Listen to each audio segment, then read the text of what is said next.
until 7:45 p.m. Central Daylight Time.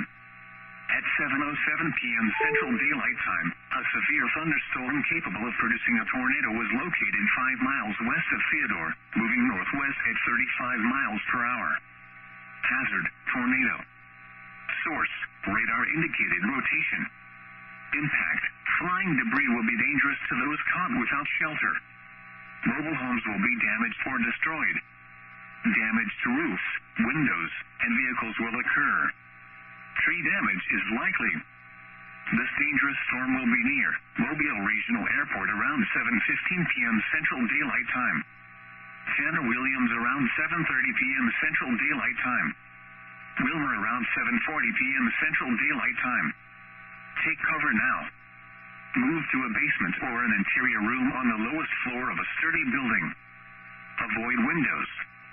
If you are outdoors, in a mobile home, or in a vehicle, move to the closest substantial shelter and protect yourself from flying debris. Repeating, a tornado warning has been issued until 7:45 p.m. Central Daylight Time for the following county: Mobile, Alabama, and George, Mississippi.